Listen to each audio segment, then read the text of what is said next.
Alhamdulillahilladzi hadana lil Islam wa manna alaina bih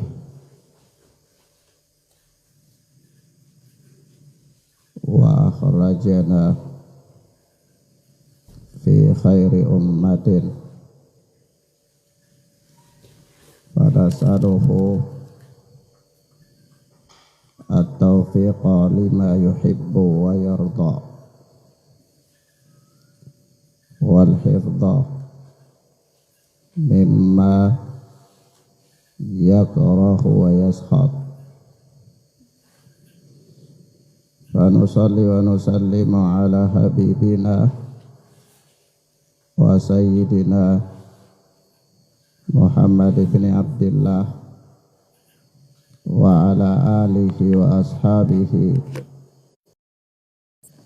wa man sara ala nahjihi ila yaumil qiyamah. Amma ba'd, ikhwan wa akhwat, An-Nawawi rahimana wa rahimahullah.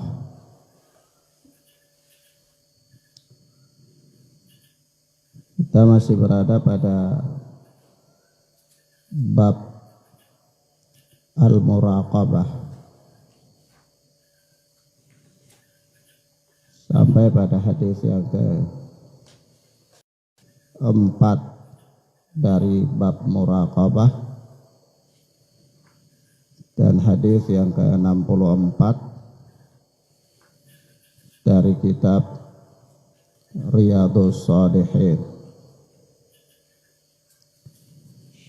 Maka berkata Nawawi rahimana wa rahimahullah, ar-rabi', yang keempat, yakni hadis yang keempat dari bab al-muraqabah. An Anas radhiyallahu anhu qala, penduduk Madinah, Anas bin Malik radhiyallahu taala anhu bersama atau menyertai Rasulullah sallallahu alaihi wasallam selama 10 tahun lamanya. Anas bin Malik sahabat yang terakhir wafat di kota Irak atau Kufah. Utara anhu adalah sahabat yang usianya panjang dan kehidupannya berkah.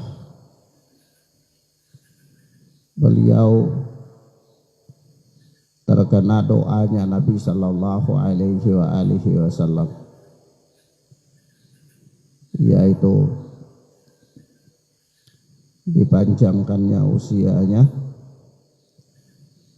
dan dilapangkannya rezekinya dan dibanyakkan anak-anaknya.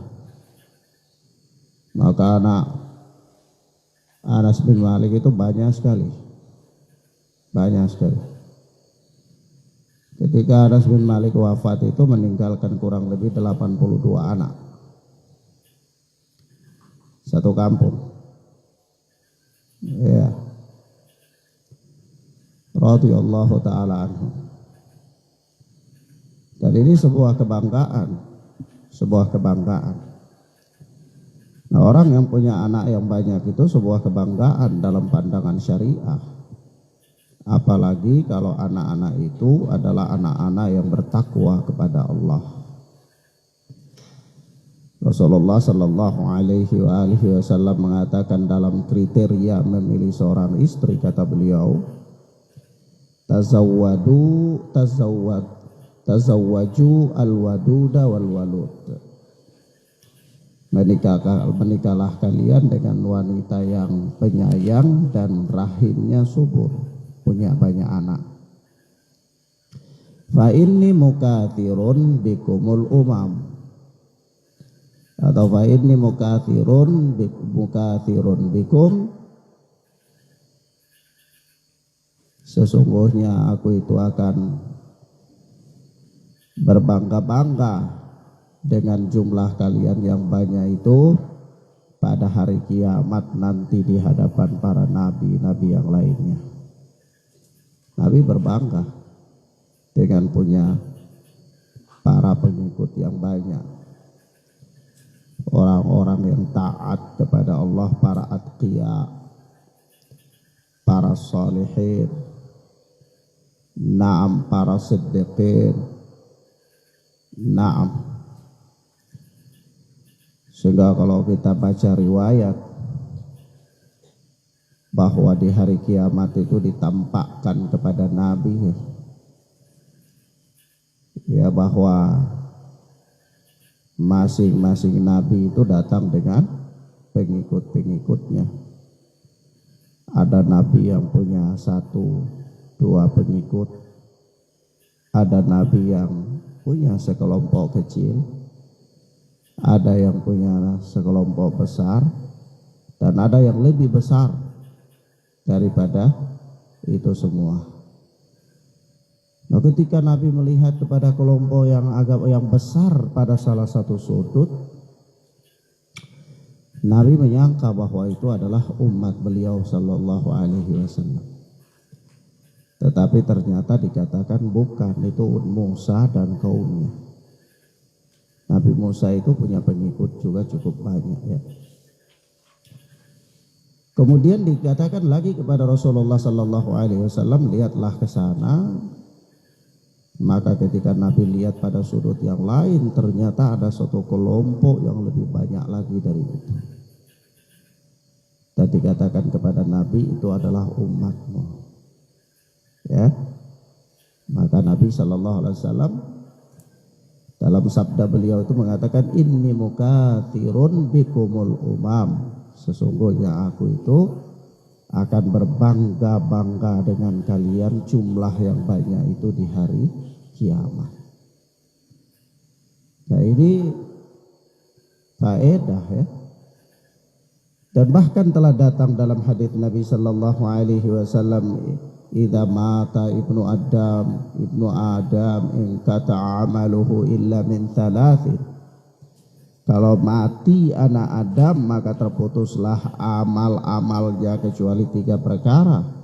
Salah satunya adalah waladun saleh, anak yang saleh yang yad'ulah, yang dia itu mendoakan mereka ya.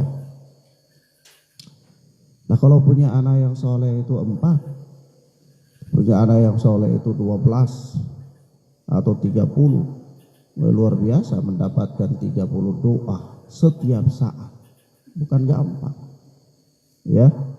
Nah, bahkan sampai seseorang di kubur itu tiba-tiba dia mendapatkan kesempitan kubur, lalu tiba-tiba dia diringankan oleh Allah pada suatu ketika. Lalu kaget penghuni kubur itu, ada apa ya? Ternyata dia diringankan itu atas istighfarnya anak-anaknya itu kepadanya, atas permohonan ampunan dari anak-anaknya terhadap dia yang ada di kubur itu. Maka ini luar biasa ya. Dan pada dekade, pada zaman-zaman sebelumnya itu memang orang-orang itu berbangga-bangga dengan anak yang banyak ya. Sampai-sampai disebutkan dalam banyak ayat ya, kalau punya generasi yang banyak, punya harta yang banyak, dan anak itu termasuk di antara harta yang paling mahal. Sampai-sampai disebutkan dalam surat Nuh itu, istaghfiru rabbakum innahu kana ghaffara yursilis samaa'a 'alaikum midrara ya wa yumdidkum bi amwalin wa banina. Beristighfarlah kalian kepada Allah, Innahu kana ghaffara, sesungguhnya Rabb kalian itu adalah Maha Pengampun. Yursilis samaa'a 'alaikum midrara, niscaya Allah akan menurunkan kepada kalian dari langit air hujan yang lebat. Wa yumdidkum bi amwalin wa banin, dan Allah akan membanyakkan harta dan anak-anak kalian. Bukan membanyakkan harta saja, padahal anak bagian dari harta. Tapi di situ Allah tidak mengatakan dan Allah akan membanyakkan anak kalian, harta kalian. Anak sudah termasuk harta ya, tapi tidak. Bahkan Allah sebutkan di situ anak secara khusus. Wa yumdidkum bi amwalin wa banina, dan kami akan apa? Membanyakkan harta dan anak-anak kalian. Maka banyak anak itu sebuah karunia rahmat apabila anak-anak itu bertakwa kepada Allah. Tapi kemudian perubahan zaman, abad ini berganti, peradaban manusia mulai berganti, ada upaya-upaya untuk memalingkan manusia dari budaya Islam, kemudian upaya untuk menekan jumlah penduduk kaum muslimin. Maka pada dunia modern dicanangkanlah program-program pembatasan anak dengan diadakannya BKKBN, satu dinas khusus untuk mengontrol program tersebut. Akhirnya ada slogan 2 anak cukup. Ya. Nah ini batil. Nanti kenapa ditakut-takutkan dengan persoalan yang sesungguhnya itu bukan hak dia.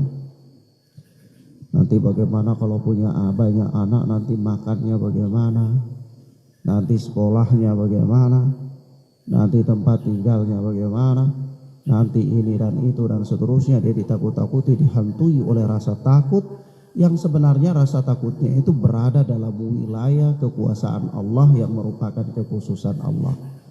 Loh, kalau antum bicara tentang rasa bagaimana makannya, bukankah makan persoalan rizki itu adalah wilayah kekhususan Allah? Sampai-sampai para nabi itu ketika mereka wasiat, mereka akan meninggal, mereka wasiat kepada anak-anaknya itu kan begitu. Madza ta'buduna min ba'di, apa yang kalian akan sembah kepada setelahku nanti. Jadi mereka tidak pikirkan persoalan madza ta'kuluna min ba'di, apa yang akan kalian makan sesudahku nanti. Bagaimana kalau bapak meninggal, bagaimana kalau mama meninggal misalnya, ya, nanti apa yang kalian makan sesudah itu. Tidak. Kenapa? Para nabi sadar dan tahu benar bahwa urusan rizki itu adalah Allah Subhanahu wa ta'ala mengatakan, wa ma min dabbatin fil ardi illa 'ala Allahi rizquha. Tidaklah ada suatu binatang melata pun yang ada di permukaan bumi ini melainkan rizkinya itu menjadi tanggungan Allah. Lah antum menakut-nakuti manusia dengan sesuatu yang berada dalam wilayah kekhususan Allah. Ya. Lalu tidak ada sejarah dalam kehidupan dunia ini bahwa semut itu pernah mati karena lapar. Tidak ada. Dan bahkan Allah Subhanahu wa ta'ala mengatakan apa? La taqtulu auladakum min imlaq, nahnu narzuqukum wa iyyahum. Jangan kalian bunuh anak-anak kalian karena takut lapar, karena sesungguhnya kamilah yang akan memberikan rizki kepada kalian dan kepada mereka. Lah kalau rizki manusia ditanggung oleh Allah, kenapa kok ada slogan banyak anak nanti dekat dengan kefakiran? Maka 2 anak hanya cukup 2 anak. Nah ini batil. Awas, slogan yang batil, menekan jumlah populasi kaum muslimin. Dan ini hebatnya itu digencarkan di wilayah-wilayah muslim. Tapi kalau orang di pegunungan sana tidak ada itu istilah 2 anak cukup. Coba antum datang ke orang yang tinggal di gunung-gunung, anaknya itu seperti anak tangga. Bahkan tidak ada kesempatan untuk Tidak usah susah-susah, antum datang aja ke apa sana misalnya ke Wailomata, datang ke Beliana, datang ke Sinahari, datang ke Manusela. Antum akan dapati anak-anak itu susun menyusul seperti apa ayam betina yang turun dari loroknya itu. Bawa apa? Anak itu 10 anak, 12 anak itu susul menyusul. Loh kok ini nggak ada program-program pencanangan pembatasan anak kepada mereka. Yang ada itu hanya kepada muslimin saja. Ini Ghazwatul Fiqr. Ghazwatul Fiqr. Maka ikhwana fiddin azzani Allah wa iyyakum, Anas bin Malik sahabat yang mulia yang kehidupannya paling berkah. Punya banyak anak, dan kata Anas bin Malik dalam sebagian riwayat itu bahwa orang-orang itu kalau mereka punya kebun itu 1 tahun 1 kali panen. Tapi kebunnya Anas bin Malik itu 1 tahun 2 kali panen. Ya, 1 tahun itu 2 kali panen. Nah, ini bagian dari keberkahan yang Allah berikan kepadanya. Dan umurnya panjang. Umurnya Anas bin Malik panjang. Ibunya Anas bin Malik radhiyallahu taala anhu adalah Ummu Sulaim, wanita yang paling termahal maharnya dalam sejarah Islam. Ya, maharnya itu bukan pesawat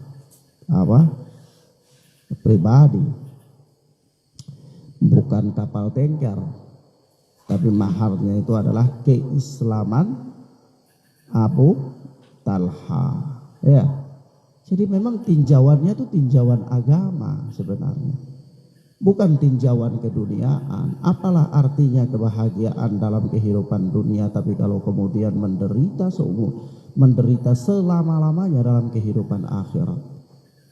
Maka perhatikan dalam hadis yang mulia yang diriwayatkan nanti oleh Anas bin Malik ini, kata beliau, kata Anas bin Malik radhiyallahu taala anhu, innakum la ta'maluna a'malan, sesungguhnya kalian itu benar-benar akan beramal dengan amalan-amalan. Hiya adaqqu fi a'yunikum minasy'ari, di mana amalan tersebut di mata kalian lebih halus daripada rambut, lebih kecil daripada sehelai rambut.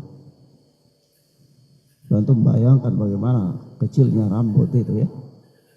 Maka kata Anas bin Malik, sungguh kalian akan beramal dengan amalan-amalan yang dalam pandangan kalian amalan-amalan itu kecil sekali, ringan sekali, lembut sekali, bahkan lebih halus daripada rambut.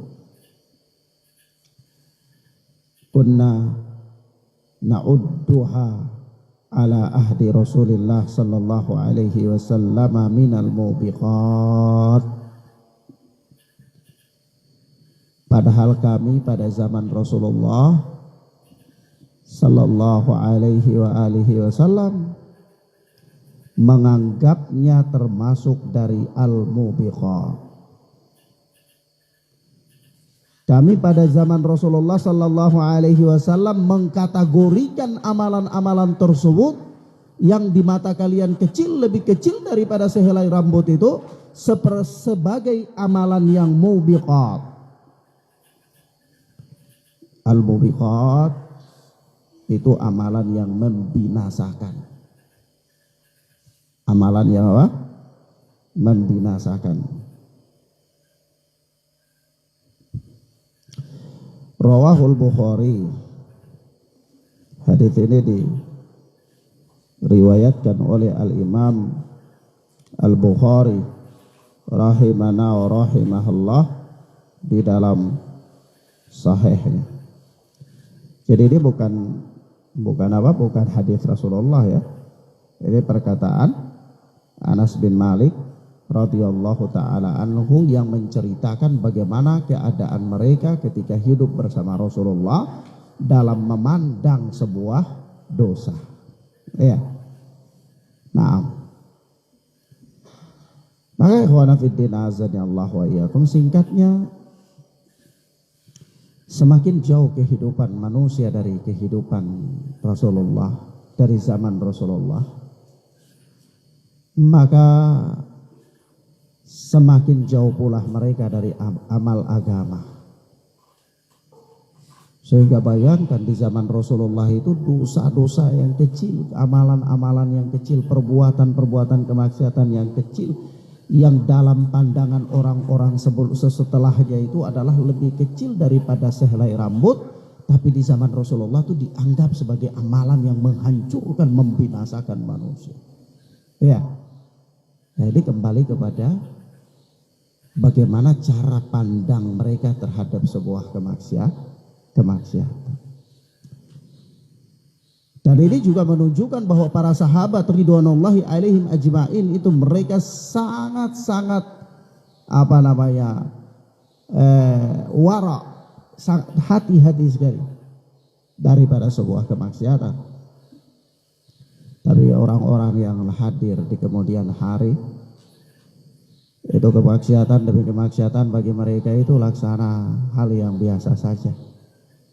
Bahkan bukan hanya kemaksiatan yang kecil, kemaksiatan yang besar, bahkan manusia beramai-ramai mengkampanyekan kemaksiatan itu, dan bagi mereka biasa-biasa saja. Ya, coba hari ini antum lihat orang main judi di jalan-jalan, tidak suami, tidak istri, bahkan merasa bangga dengannya. Lah orang bermaksiat, minum khamar, jual beli khamar di jalan-jalan. Dari satu rumah ke rumah lain, acara pesta, orang joget-jogetan sambil mabuk dan lain-lain, dianggap sebagai suatu bentuk kebanggaan. Ya, nah ini pandangan manusia terhadap kemaksiatan itu sudah bergeser begitu jauh. Coba bayangkan kalau di zaman Rasulullah kemaksiatan yang begitu kecil, lebih kecil dari sehelai rambut, itu para sahabat menganggapnya luar biasa. Ini adalah menghancurkan manusia, menghancurkan amalan-amalan manusia. Lalu coba bawa kehidupan mereka dan cara pandang mereka terhadap kemaksiatan itu, kita bawa dia ke zaman sekarang ini. Apa yang akan dikatakan oleh Anas bin Malik? Ya, kalau Anas bin Malik mengatakan hal itu di zaman beliau, lalu bagaimana di zaman kita?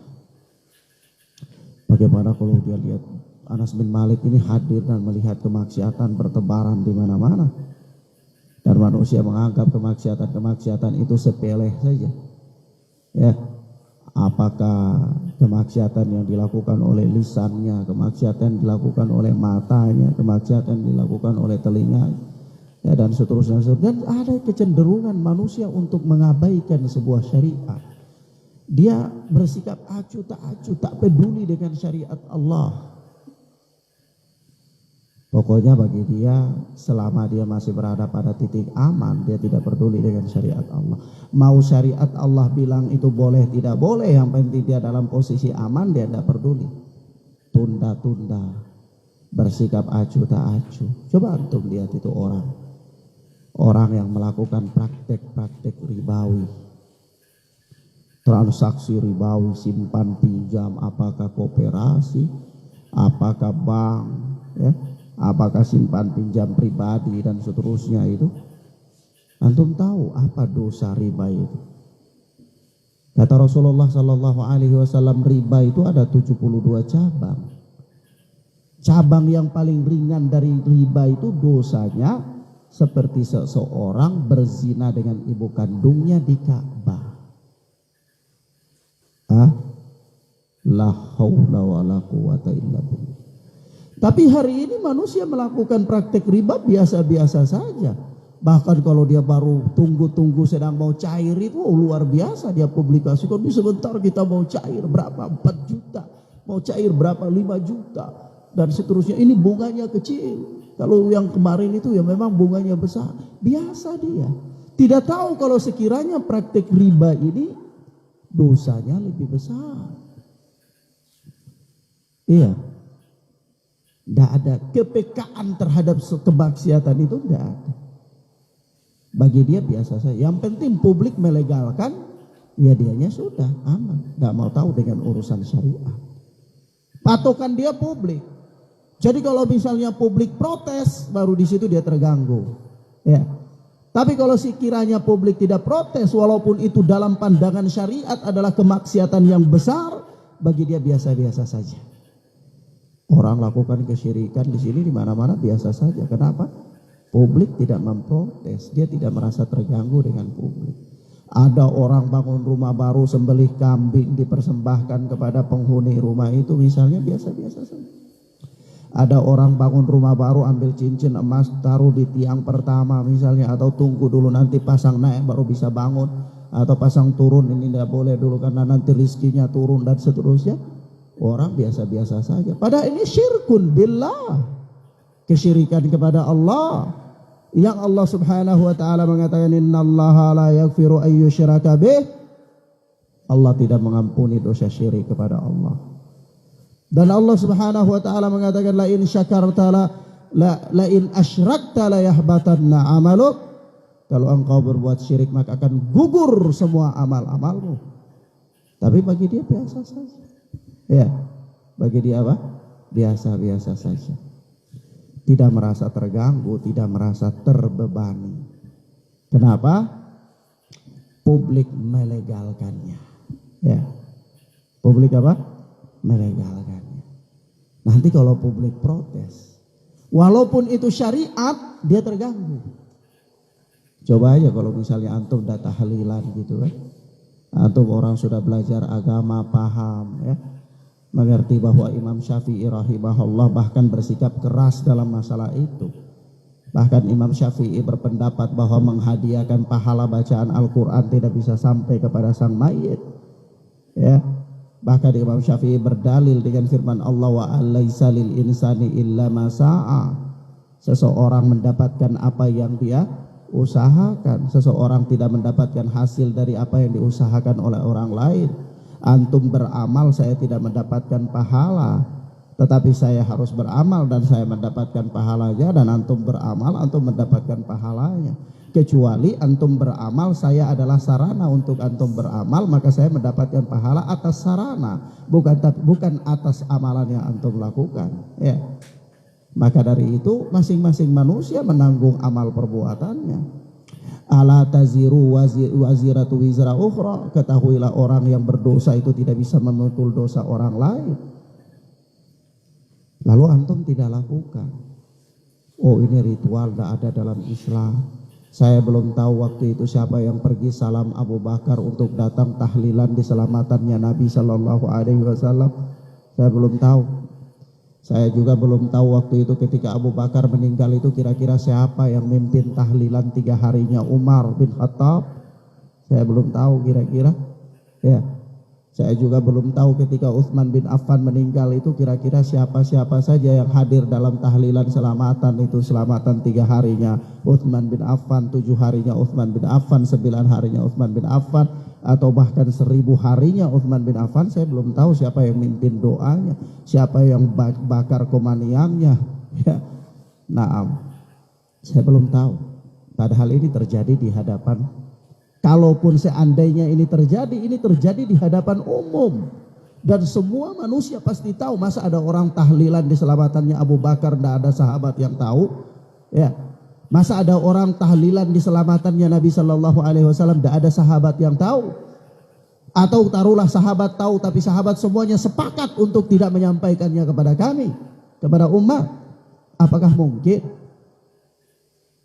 Ya, perkara yang tersembunyi saja kalau orang tahu itu dia gosip. Apalagi di perkara yang terbuka, terang-terangan orang tahlilan di selamatannya Rasulullah. Tapi para sahabat semuanya, tidak ada satupun, semuanya sepakat perkara ini jangan kita sampaikan ke umat. Sehingga tidak ada riwayatnya ke kita. Apa mungkin?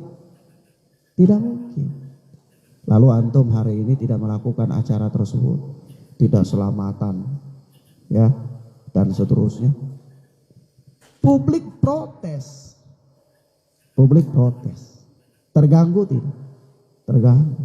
Bahkan dianggap sebagai suatu bentuk kemaksiatan. Ya, tahlilan itu maksiat katanya. Dah kirimin doa itu maksiat. Maka orang yang menjalankan syariat ini dia terganggu, terusik.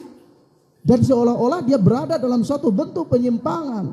Kenapa? Karena patokannya adalah publik. Ya.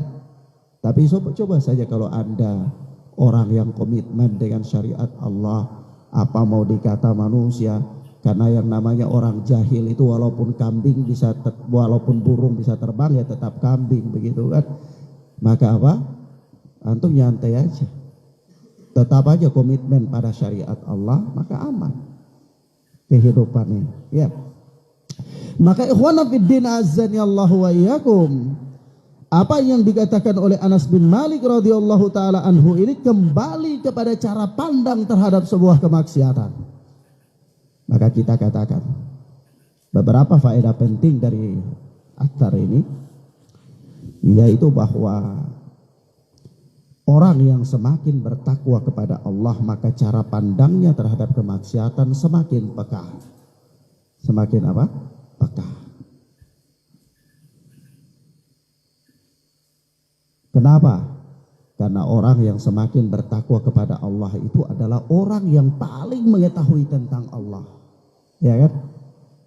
Dan siapa yang paling mengetahui tentang Allah daripada kalangan umat manusia ini? Ya tentunya para nabi dan para rasul. Maka kepekaan para nabi dan para rasul terhadap sebuah kemaksiatan itu sangat-sangat peka.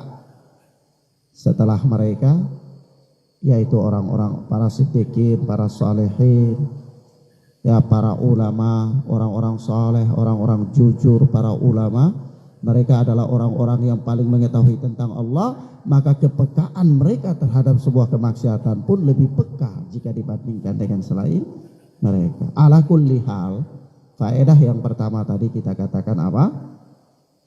Bahwa semakin bertakwa seseorang kepada Allah, maka apa, dia semakin peka terhadap sebuah kemaksiatan. Ya, kalau orang tidak bertakwa itu dia tidak peka terhadap kemaksiatan, biasa saja. Kenapa? Ya karena dia menganggap sebuah kemaksiatan itu hal yang biasa. Ya, dia menganggap kemaksiatan itu hal yang biasa. Orang judi biasa, orang khamar biasa, orang pesta-pestaan, joget-jogetan, dangdut-dangdutan biasa. Ya, orang riba biasa saja. Dapeka dia, bahkan bangga-bangga dengannya. Ya, nah, kenapa? Karena dia tidak peka terhadap kemaksiatan. Nah, kemudian yang berikutnya, faedah yang berikutnya dari hadis yang mulia ini menunjukkan tentang keutamaan para sahabat. Dalam hal ini pemahaman mereka yang dalam terhadap Al-Quran dan Sunnah.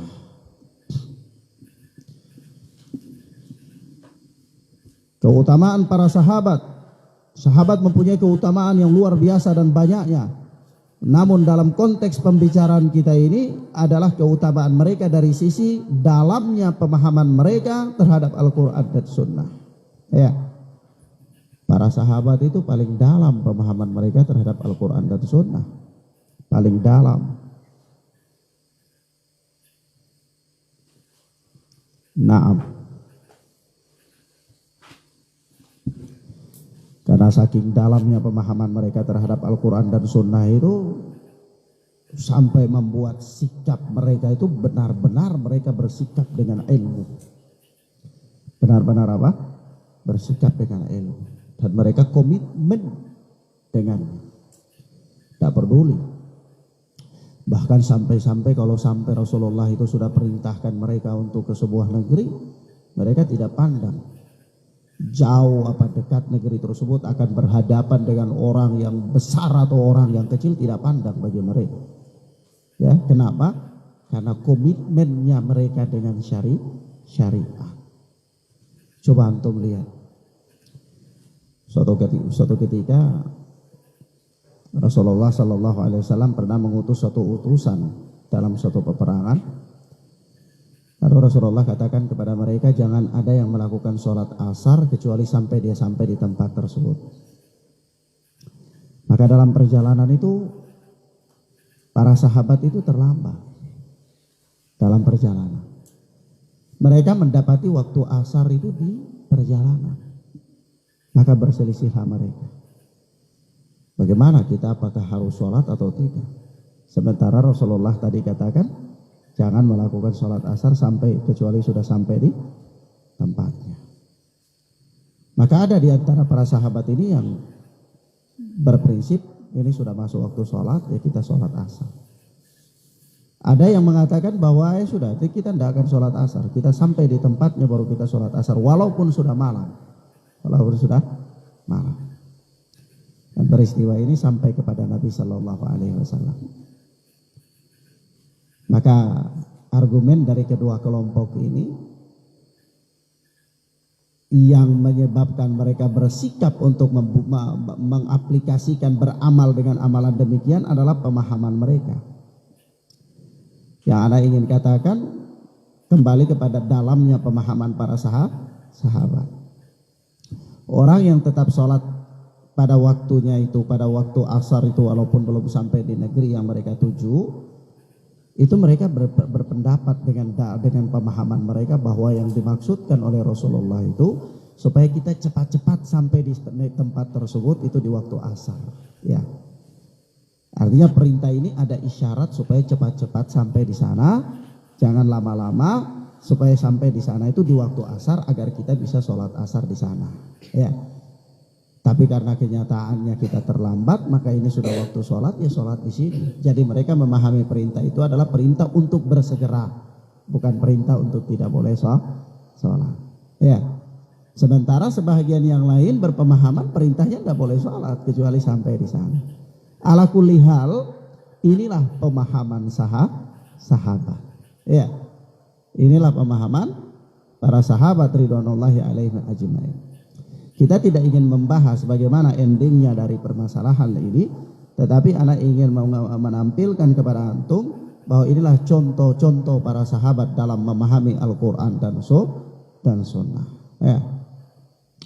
Begitu juga sebagaimana terjadinya perselisihan antara Abdullah bin Umar dan Ibnu Mas'ud berselisih pendapat dengan Ibnu Abbas radhiyallahu taala anhuma.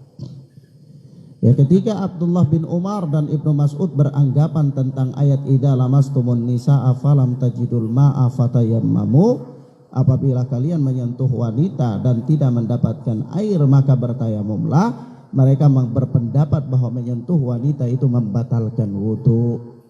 Ya kan? Kenapa? Karena ayat mengatakan idza lamastumun nisaa falam tajidul ma'a fatayammamu. Apabila kalian menyentuh wanita dan tidak mendapatkan air untuk berwudu, maka gantilah wudu itu dengan bertayamum. Pemahamannya menurut mereka berarti ayat ini menerangkan bahwa menyentuh wanita itu membatalkan wudu. Ya. Tetapi Ibnu Abbas radhiyallahu taala anhu berpendapat bahwa menyentuh wanita itu tidak membatalkan wudu. Loh, kok ayat mengatakan idza lamastumun nisa, apabila kalian lamisa, menyentuh. Apa makna menyentuh? Kata Ibnu Abbas, yang dimaksudkan di sini melakukan hubungan suami istri. Jadi apabila kalian melakukan hubungan suami istri dan tidak dapat air untuk mandi, maka bertayamumlah sebagai ganti daripada mandi. Ya. Lah ini pemahaman sahabat. Pemahaman apa? Sahabat. Ana tidak ingin membahas di sini, karena ini persoalan fikih. Ana tidak ingin membahas mana yang rajih, tetapi ana menampilkan kepada antum bahwa inilah pemahaman para sahabat terhadap ayat Al-Quran. Nah begitu juga ketika terjadi peristiwa hilangnya kalung Aisyah radhiyallahu taala anha.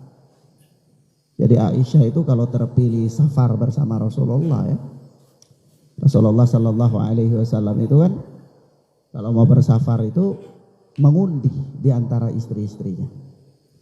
Begitu namanya siapa yang keluar, dialah yang ikut dengan Rasulullah Sallallahu Alaihi Wasallam. Ini boleh saja, boleh mengundi atau boleh menentukan kali ini dengan siapa, besok dengan siapa, boleh saja.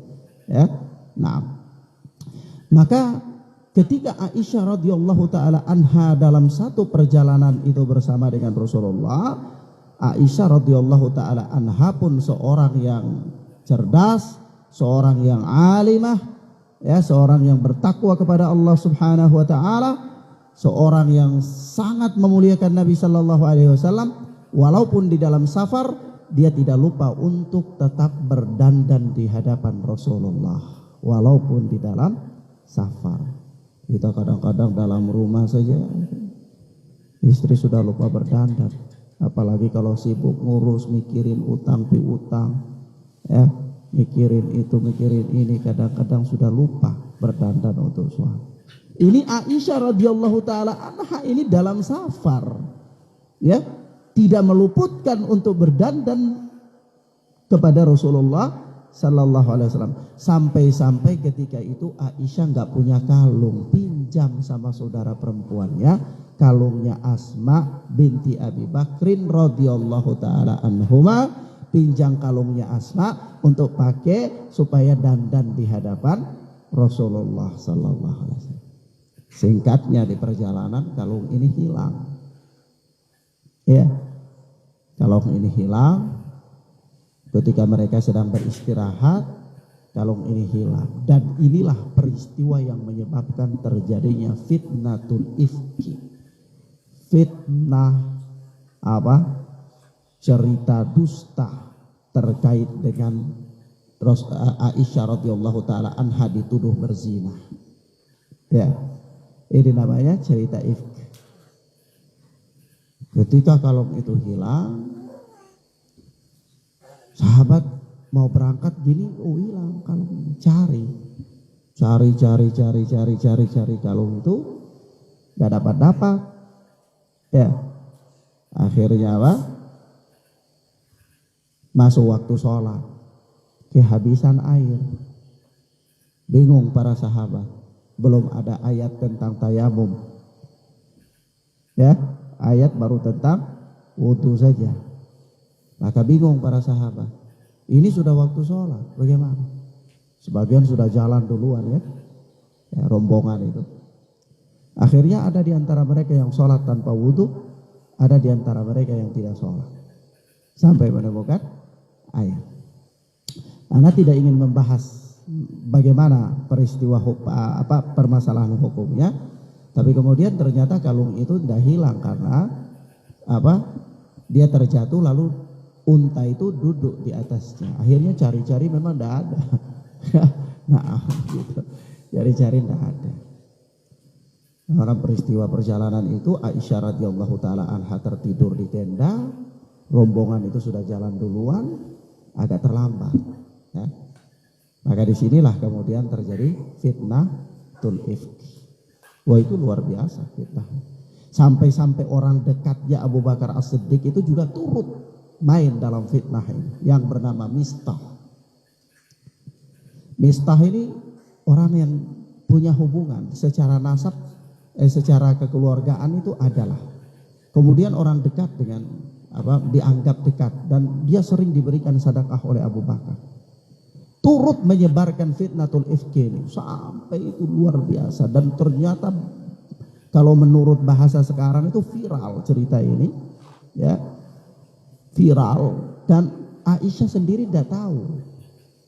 Ya namanya kan bukan tukang gosip. Ya kalau tukang gosip ya tahu lah, ya, sering duduk di jalan mau dengar gosip, datang di acara hajatan dengar gosip, ya. Kalau Aisyah radhiyallahu taala anha kan enggak, jadi enggak tahu.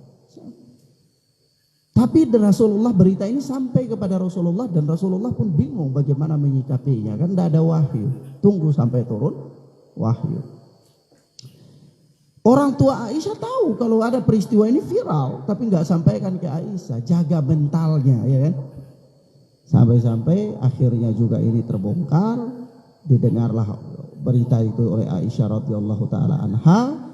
Maka ikhwana fillah azanillahu wa iyyakum, orang-orang munafik mulai menggunakan kesempatan ini, peluang ini untuk semakin membesar-besarkan cerita tersebut, menyebar di mana-mana, sampai akhirnya Rasulullah Shallallahu Alaihi Wasallam itu tidak masuk menemui Aisyah. Tunggu. Begitu Rasulullah datang menengok Aisyah tuh, kata Rasulullah satu saja. Ya, kurang lebih begini. Kalau seandainya engkau telah melakukan kemaksiatan, maka bertaubatlah, karena sesungguhnya Allah itu Maha Penerima taubat. Namun kalau sekiranya engkau tidak melakukannya, maka Allah akan membuktikan kebenaran. Coba Rasulullah, ya, terhadap keluarganya sampai-sampai nggak bisa memutuskan gitu. Ini kan bahasa orang dalam keadaan bingung ya. Dalam keadaan Rasulullah nggak bisa memutuskan karena Rasulullah sendiri nggak tahu perkara gaib, ya kan? Nggak tahu perkara gaib. Tapi mengingkarinya, cuman ini viral, jadi bingung sendiri kan? Bingung, ya. Nah, orang yang tahu pun jadi ikut terbawa oleh apa? Oleh berita kan gitu. Sampai Mistah ini pun demikian ikut-ikutan. Sampai turunlah ayat dari langit untuk membenarkan dan mensucikan Aisyah radhiyallahu taala anha dari fitnah tersebut. Marah besar Abu Bakar As-Siddiq terhadap orang-orang yang menyebarkan fitnah termasuk Mistah. Apa kata Abu Bakar As-Siddiq? Hari ini saya tidak akan lagi menyantuni. Hari ini saya apa? Tidak akan lagi menyantuni. Tetapi apa kata Rasulullah? Tidak. Kalau engkau berbuat baik kepadanya, maka engkau mendapatkan pahala atas kebaikanmu. Ya ada hubungannya. Kalaupun dia melakukan kemaksiatan, maka kemaksiatannya menjadi tanggungan dia dengan Allah. Adapun kebaikan yang engkau lakukan, maka engkau tetap mendapatkan pahala atas kebaikan. Tapi orang yang untuk mau melakukan seperti ini sangat sulit ya. Kecuali memang orang-orang yang benar-benar fokusnya itu ingin mencari ridha Allah. Karena bagaimanapun manusia, tabiat manusianya itu bermain di dalamnya. Rasa marah, rasa benci, rasa ya kan, kecewa, rasa kau ini tadi fitnah-fitnah saya, enggak usah lah ya gitu. Ya kan? Tetapi subhanallah, agama ini benar-benar agama ini. Ya. Maka ikhwan fillah, ini kisah ini disebutkan oleh Al-Imam An-Nasa'i di dalam kitab Isyratun Nisa, pergaulan dengan wanita, dengan istri. Maka ikhwan, kembali lagi kepada topik kita ini, yaitu apa?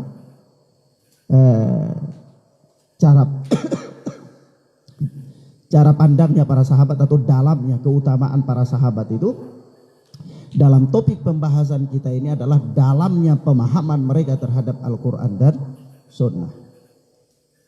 Sampai-sampai pernah terjadi suatu perselisihan besar antara, hanya bukan perselisihan yang besar dalam konteks gimana ya, besar dalam tanda kutip ya, yaitu terjadi perselisihan antara Amirul Mukminin Ali bin Abi Thalib radhiyallahu taala anhu dan Ibnu Abbas radhiyallahu taala anhu.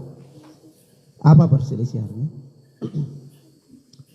Perselisihannya itu adalah ketika Ali bin Abi Thalib memerintahkan untuk menangkap pengikut-pengikut Abdullah bin Sabah Al-Himyari, tokoh Yahudi Yaman yang datang ke kota Madinah di akhir-akhir masa pemerintahannya Utsman bin Affan, lalu menyebarkan fitnah-fitnah seorang Syiah Rafidah, lalu sampai pada tingkatan mentuhankan Ali bin Abi Thalib. Sampai-sampai mereka berkeyakinan bahwa anta ilah, engkau wahai Ali itu Tuhan. La haula wala quwwata illa billah. Wal iyadu billah. Ali bin Abi Thalib perintahkan mereka untuk bertaubat. Sampai diperintahkan untuk tangkap, kejar dan tangkap. Pengikut-pengikut Abdullah bin Sabah ini ditangkap sebagiannya dan sebagiannya melarikan diri. Termasuk Abdullah bin Sabah melarikan diri. Ali bin Abi Thalib perintahkan untuk gali parit besar di gerbang kota Kufah.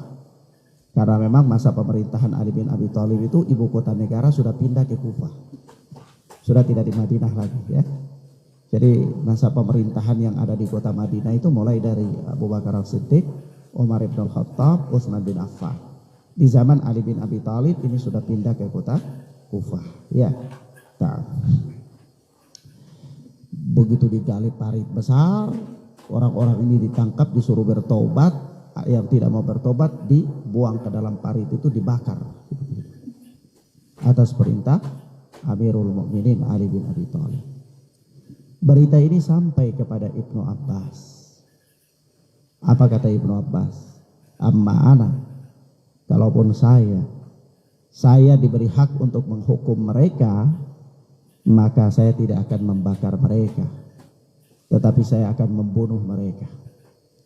Saya tidak akan membakar mereka karena Rasulullah sallallahu alaihi wasallam bersabda, la tu'adzibu bi adabillah. Janganlah kalian menghukum dengan hukuman Allah. Ya. Tetapi aku akan membunuh mereka karena Rasulullah sallallahu alaihi wasallam bersabda, man baddala dinahu faqtuluhu.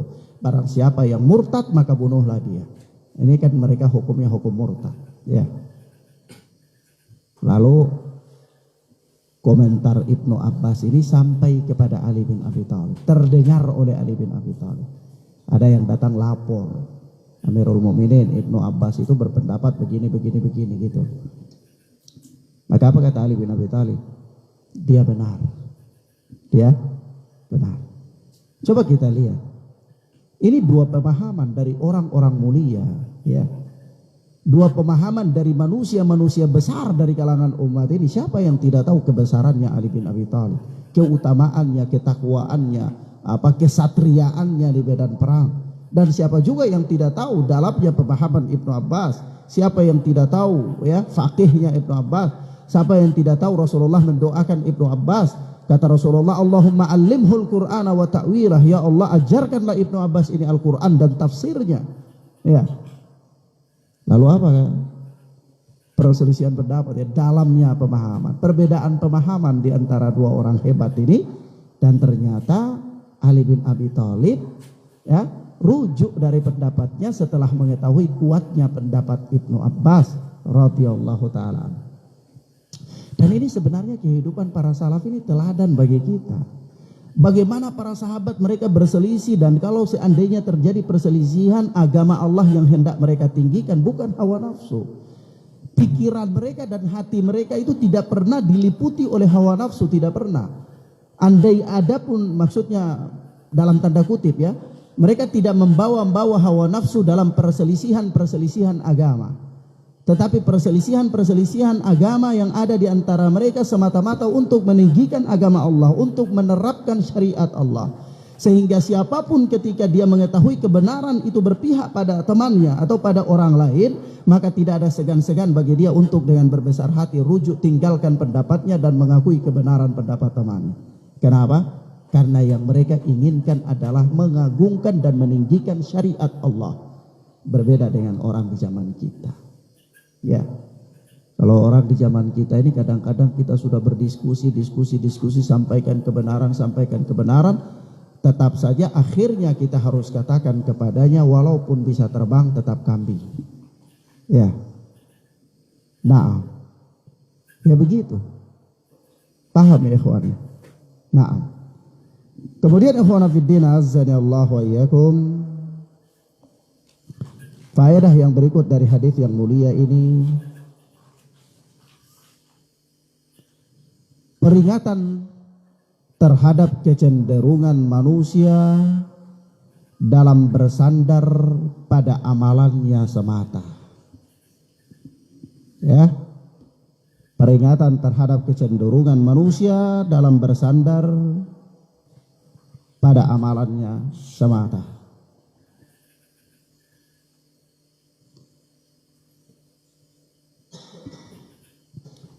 Iya. Coba antum lihat ya. Manusia ini kalau dia bersandar pada amalannya semata-mata, Masya Allah ya. Maka kita ini, betapa kerdilnya kita. Betapa sedikitnya amalan kita. Betapa miskinnya kita. Jika dibandingkan dengan nikmat karunia Allah subhanahu wa ta'ala yang Allah berikan kepada kita, maka kita katakan nahnul fuqara. Kita ini adalah orang-orang fakir, orang-orang yang butuh dengan Allah subhanahu wa ta'ala. Kenapa? Karena Allahul Ghani, Allah itu maha kaya. Kalau antum bersandar dengan amalan saleh antum semata-mata, maka berapa sih amalan salehmu itu? Berapa besar sih nilai amalan saleh yang engkau lakukan? Berapa ikhlas dari amalan saleh yang engkau lakukan? Barangkali engkau sedekah, di sana keikhlasanmu saja belum bisa kita berikan jaminan bahwa 100% engkau ikhlas. Bisa saja engkau berinfak supaya dikatakan adalah jawab, dermawan misalnya.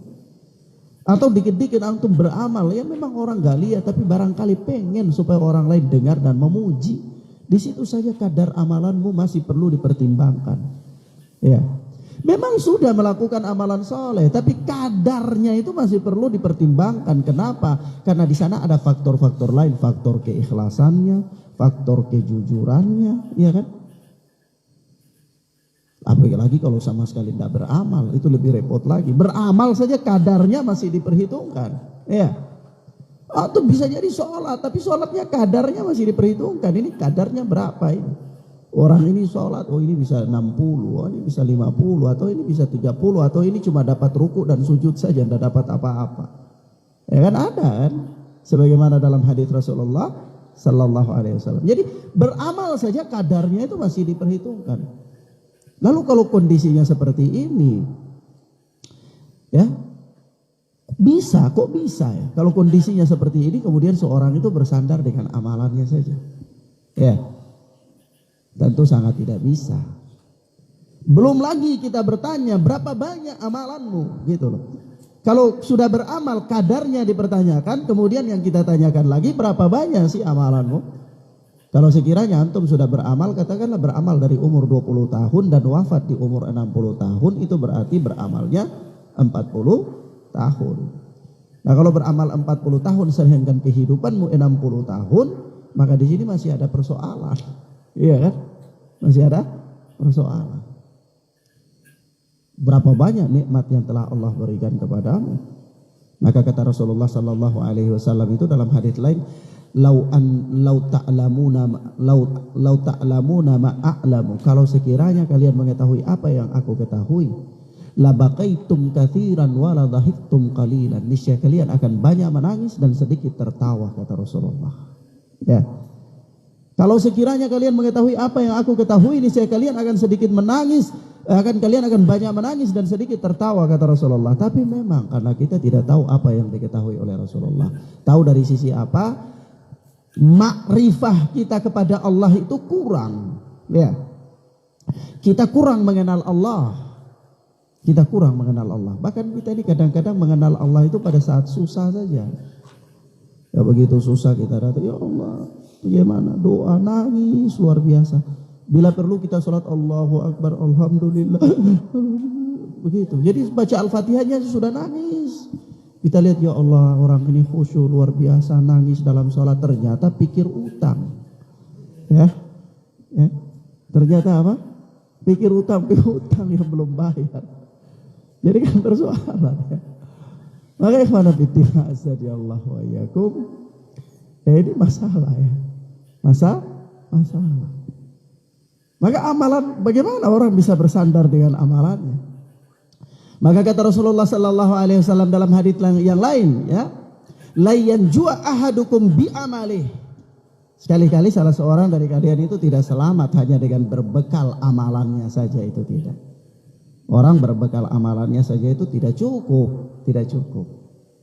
Coba antum hitung saja ya, satu hari itu katakanlah kalau kita pakai jam miladiah berarti 24 jam ya. Tapi kalau kita pakai jam hijriyah itu berarti apa? Satu hari itu ada 6 jam saja. Karena satu hari itu beda dengan satu malam. Satu hari sendiri, satu malam sendiri. Ya, makanya dari itu kalau dalam hadis, dalam ayat itu kan sehari semalam. Sebutkan harinya, sebutkan malamnya. Iya. Paham ya? Nah, jadi nanti 6 jamnya itu siang, 6 jamnya malam. Gitu kan? Tapi kalau miladiah, Masehi, berarti satu hari itu mencakup malam dan siang. Dan kalau miladiah itu pergantian hari terjadi di jam 12 malam. Ya. Tetapi kalau hijriyah pergantian hari itu terjadi di tenggelamnya matahari. Jadi begitu matahari sudah tenggelam, maka itu sudah hari yang lain. Ya. Itu sudah hari yang lain. Tapi kalau miladiah tidak. Jadi kalau antum hitung hari berdasarkan hijriyah dan miladiah itu berbeda. Ya. Berbeda. Misalnya kayak sekarang ini. Sekarang ini kita sudah masuk di hari Selasa kan, malamnya kan. Nah, kalau miladiah ini belum.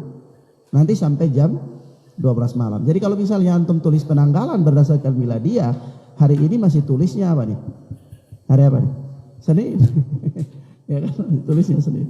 Tapi kalau hijriyah ini sudah Selasa. Ya kan? Nah. Makanya ikhwana fiddin azani Allah wa iyyakum. Coba antum bayangkan Rasulullah katakan itu la yanju ahadukum bi amali. Sekali-kali salah seorang dari kalian itu tidak selamat, tidak bisa selamat semata-mata hanya dengan modal amalannya saja, tidak. Qalu wala anta ya Rasulullah. Para sahabat bertanya, walaupun engkau wahai Rasulullah. Kata Rasulullah, iya walaupun saya. Illa ayyatagammadani Allahu bi rahmati wa fadli. Hanya saja aku itu masuk surga selamat adalah dengan rahmat dan karunia Allah. Ikhwan, kalau hanya semata-mata amalan, maka ada hal-hal yang aneh terjadi dalam kehidupan ini banyak sekali. Coba antum lihat. Ada orang dimasukkan, ada wanita dimasukkan oleh Allah ke dalam neraka, itu gara-gara apa? Kucing saja. Ya. Gara-gara kucing yang dia kurung, dia nggak kasih makan, kucing itu mati, dia dimasuk neraka. Kalau dilihat dari amalan kan sedikit saja. Kok cuma amalan sedikit ini Allah masukkan dia ke dalam neraka, gitu kan? Iya kan? Iya. Tapi begitu juga ketika ada wanita pelacur. Wanita pelacur. Itu cuma gara-gara anjing, sebabnya anjing Allah masukkan dia ke surga dan Allah hapus dosa-dosa pelacurannya itu. Ya. Ada wanita pelacur jalan di suatu jalan tengah hari siang yang sangat terik. Dia lewat suatu jalan, di situ ada sumur, dia lihat anjing, ada seekor anjing hampir mati kehausan. Mutar keliling saja sumur itu mau cari minum. Begitu wanita ini lihat rasa kasih sayang yang ada dalam hatinya, dibuat dia buka sepatunya, dia turun timbah air dari sumur itu kasih minum ke anjing tersebut. Dengan sebab itulah Allah masukkan dia ke dalam surga. Kalau menurut perhitungan manusia, kok iya kemaksiatannya yang begitu banyak terhapus dengan amalan yang begini sedikit dan Allah memasukkan dia ke dalam surga, iya kan? Maka ternyata memang surga dan neraka itu bukan amalan. Artinya amalan hanyalah sebab. Seseorang harus melakukan sebab. Sebab untuk mendapatkan apa? Kasih sayang Allah. Dan dengan kasih sayang Allah itu Allah berhak untuk memberikan maaf kepada siapapun yang Allah kehendaki. Dan Allah berhak mengadab siapapun yang Allah kehendaki. Iya kan? Yaghfiru liman yasha'u wa yu'adzibu man yasha'. Allah memaafkan, mengampuni siapa yang Allah kehendaki. Dan Allah mengadab siapa yang Allah kehendaki. Ya. Dan memang luar biasa, kasih sayang itu punya posisi yang luar biasa. Sampai-sampai Rasulullah mengatakan apa? Man la yarhamun nas la yarhamullah. Barang siapa yang tidak menyayangi manusia maka dia tidak akan disayangi oleh Allah. La yurhamullah. Dia tidak akan disayangi oleh Allah Subhanahu wa taala. Ya. Nah. Maka sekali lagi ikhwana fiddin azanillahu wa iyyakum. Faedah yang keberapa itu Hamzah? Yang terakhir? Yang ketiga. Apa itu faedah yang ketiga? Peringatan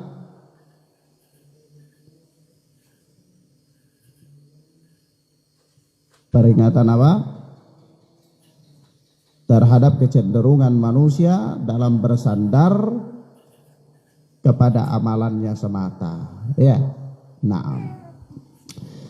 Jadi orang itu jangan bersandar dengan amalannya saja. Dia harus waspada, harus rasa takut. Seseorang yang beramal kepada Allah Subhanahu wa taala, itu dia harus bangun amalnya itu di antara 3 rukun.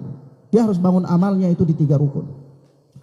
Pertama, dia melakukan sebuah amalan itu dengan penuh rasa cinta.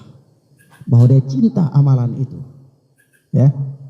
Karena tidak ada gunanya kalau seseorang lakukan sebuah amalan dan tidak mencintai amalan itu. Ini namanya terpaksa. Ya. Namanya apa?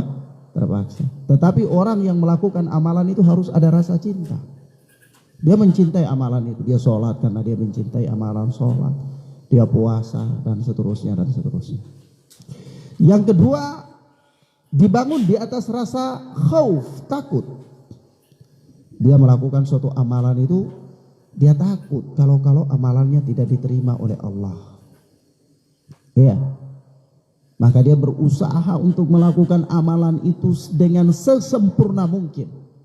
berusaha untuk melakukan amalan tersebut dengan sesempurna mungkin. Kenapa? Karena dia membangun amalan itu dengan rasa takut, sehingga begitu dia beribadah, begitu dia beramal, dia khusyuk dalam melakukan amalan. Kenapa? Takut jangan-jangan tidak diterima oleh Allah. Ada orang lakukan amalan dengan tidak rasa takut, sombong, beramal dengan kesombongan, tidak diterima oleh Allah. Saya sudah sholat, ya, begitu kan? Ya, belum tentu amalan sholat itu diterima oleh Allah.